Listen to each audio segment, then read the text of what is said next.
아니, 부정 선거 얘기 잠깐 하려고 네. 하는데 네. 부정 선거에 도대체 이게 어디서부터 이 근원이 뭐냐, 출처가 어디냐, 뭐 여러 얘기들이 나왔었는데 핵심 관계자의 증언이 나왔죠. 김영현 전 장관이 그 검찰 조사에서 부정 선거론의 출처는 부방대다.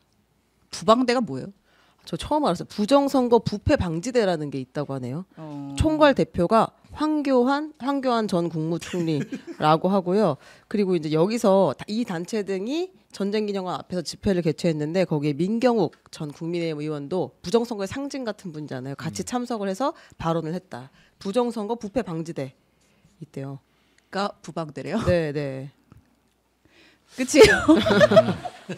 뭐 딱히 코멘트할 게 아니, 없을 것 같은데. 이게 예. 저는 지금 큰일 났다 나라가 농담이 아니라 정말로 큰일 났다라고 보는 게 네. 예전에 부정선거 이거 여론조사로 잘 물어보지도 않았지만은 물어보면은 한 자릿수였고 무슨 네. 2~3% 나오고 그랬어요. 아, 맞아요. 그런데 올해 MBC가 신년 여론조사 했을 때 29% 나왔고요. 지금 조선일보 아까 전에 나왔던 K스탠 리서치 했는데 부정선거에 공감한다가 43%까지 나왔습니다. 아.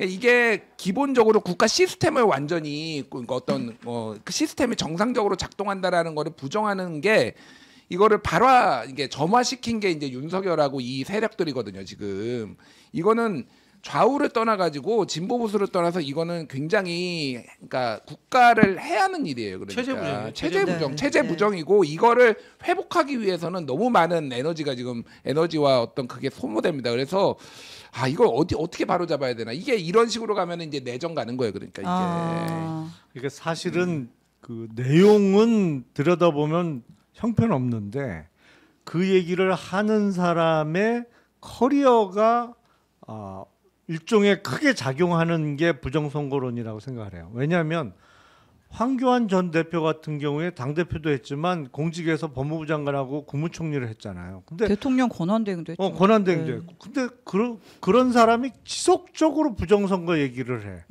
그러니까 이게 늘 일정하게 잡혔단 말이에요. 여론조사에서. 예. 근데 심지어 이제는 현직 대통령이 본격적으로 얘기를 해. 그러니까 이게 수치가 그럼 뭔가 있는 거 아니야?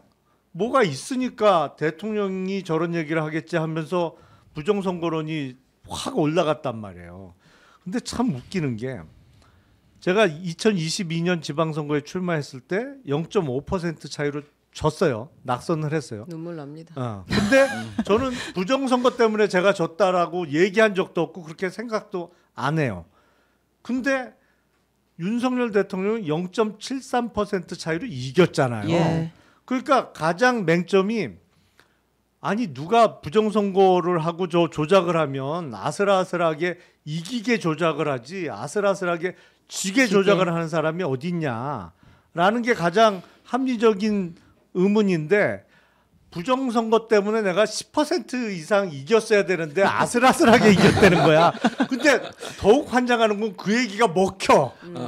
참 큰일 난 거예요 진짜. 그러니까 공직 사회에서 부정선거 주장할 것 같으면요 공직을 하면 안 돼요. 그거 체제 부정이고 그렇죠. 공직 사회에 대한 부정입니다. 공무원들이 수백 명이 들어가서 그거 수당도 적게 받고 밤새워 가면서 표검사 한단 말이에요.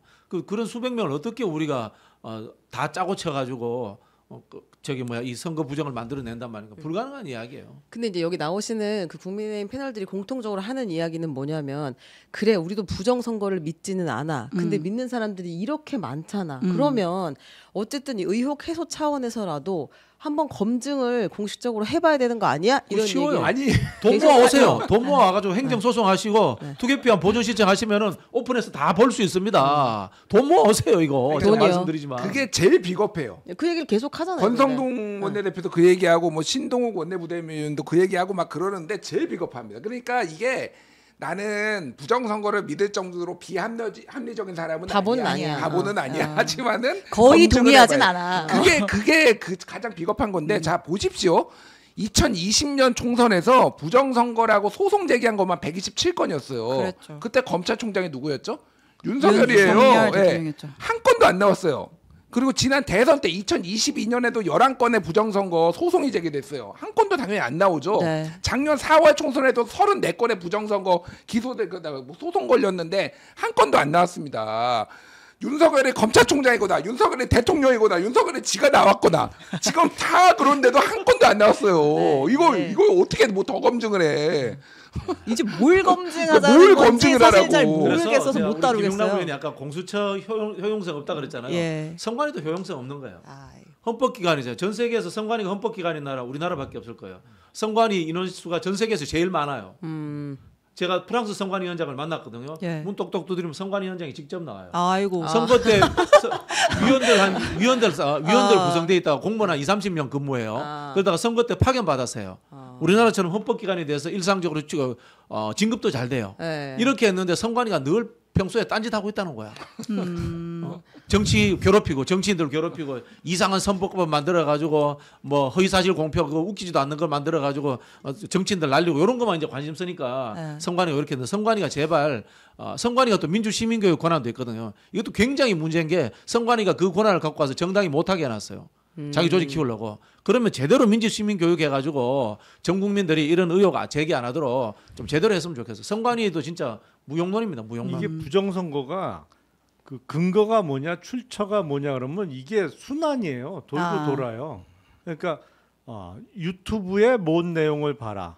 그럼 대통령도 그런 얘기를 했죠. 예. 근데 또 유튜브에서는 대통령이 저렇게 얘기하는 거는 대통령 모든 정보를 다 갖고 있는데 봐라. 출처가 어디야? 대통령이야? 어디에 있어? 유튜브에 있어? 이게 돌고 돌아요. 근거가. 근데 내용을 자세히 들어보면 도대체 뭐냐 그러면 이게 이른바 사전투표가 제일 핵심인데 사전투표에서 어느 당 후보가 이기거나 질 확률은 2분의 1이라는 거예요. 근데 전국의 몇 개 지역구 선거구에서 다 졌다. 특히 특정 당 후보가 사전투표에서 다 졌다. 그러면 확률적으로는 2분의 1 곱하기 2분의 1 선거 수만큼 이제 확률이 2분의 1로 줄어드는 거죠. 근데 그거는 사전투표에 응하는 주요 유권자층의 성향하고는 아무 상관없는 확률이잖아요. 그러니까 자세히 들어보면 허탈한데 이게 이렇게까지 먹히는 것도 참 대단해요. 그러니까 영남에서 그러면은 민주당이 2분의 1 나와야지 그 논리라면은. 아니 무슨 해괴한 말을 하고 있어 그러니까. 아니 저는 그래서 지금 뭐 이제 국민의힘에서 이제 많은 분들이 저희 인터뷰도 하고 보시면 이렇게 많은 사람들이 이런 주장을 하는 데는 뭔가 진짜 요만한 근거라도 있지 않겠습니까? 그러니 우리가 무시할 수 없지 않겠습니까?라고 하면서 뭐 제도 보완이나 이런 얘기를 하잖아요. 검증이나 그걸 하면은 이분들이 과연 믿을까? 그러니까 뭘 해도 답은 정해져 있는 게 아닐까 이제 이런 생각이 들고. 내란 우두머리 혐의로 구속 기소된 윤석열 대통령. 절대로 우리 국민을 다치게 할 수는 없다. 경찰도 경호처도 모두 우리 소중한 우리 국민인데 차라리 내가 잡혀가겠다.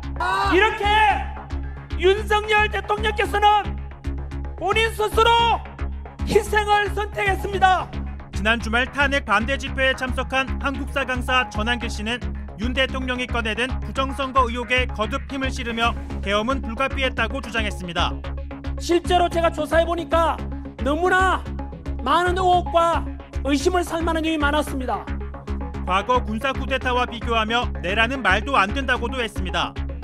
2만여 명이 동원되었던 12.12 사태 등과 비교해봤을 때 10분의 1이 아니라 100분의 1밖에 안 되는 인원이라서 국회를 장악하려면 최소 수천 명은 동원돼야 할 텐데 기껏 국회의원 수보다 더 적은 280명 선관위에 297명이 동원되었고 탄핵에 대한 찬성 집회들은 지금 반대 집회보다 인원이 없지 않습니까? 국민 여러분, 탄핵 반대 목소리가 들리십니까? 국민들이 이제 깨어났다는 뜻입니다. 이러니까 계몽령이 저는 맞다고 생각합니다.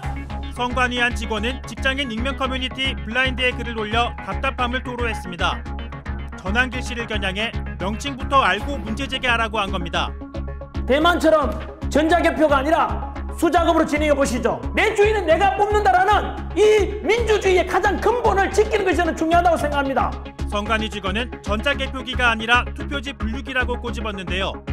우리나라 개표는 분류기가 정당과 후보자별로 투표지를 분류한 뒤 사람이 일일이 손으로 확인하는 식입니다. 선관위 직원은 일타 강사님, 개표장에 한번 오시기 바란다며 부정선거 주장은 머릿속에서 나온 것일 뿐 선거 현장을 너무나 모르고 하는 말이라고 했습니다. 그러면서 부정선거를 주장하는 유튜버부터 대통령까지 증거가 차고 넘친다고 하는데 실수, 부주의가 있었더라도 절대 당락에 영향을 미치지 않음은 표 차이를 보면 알 수 있다고 강조했습니다. 김상욱 국민의힘 의원이 국민의힘 의원들 단체 대화방에 계엄령이 아니라 계몽령이란 취지의 글이 많이 올라왔다고 밝혔습니다. 이제 몇몇 의원님들께서 이제 뭐 부정선거론이나 또는 뭐 계엄령이 아니라 계몽령이다 이런 취지의 글을 좀 많이 올리세요. 서부지방법원에 침입했던 것이 모 방송사 기자다 이런 정보도 막 올라오고 검증되지 않은 정보인데 막 올라오는 거죠. 계몽령은 윤석열 대통령이 비상계엄을 통해 국민들에게 깨우침을 줬다는 뜻으로 극우 유튜버들이 사용하는 궤변인데 몇몇 의원들이 비슷한 취지의 글을 국민의힘 단체 대화방에 올렸단 겁니다. 김 의원은 공지사항 확인 등 원래 대화방의 기능을 못할 정도로 많이 올라왔다고 설명했습니다. 그래서 모 의원께서 한 분이 좀 너무 많이 올리는 건 힘들다는 취지 정도셨던 것 같아요. 갈등이 있거나 그걸 가지고 탓하고 이런 건 아니었고요. 네. 앞서 김민전 국민의힘 의원이 투표함 바꿔치기 등 부정선거를 주장하는 기사를 공유하며 국민의힘 단체 대화방에서 여러 차례 음모론을 주장했고 한중진 의원이 이 방에서 부정선거 관련한 논의가 더 진행되지 않길 바란다고 제지한 사실이 알려진 바 있습니다.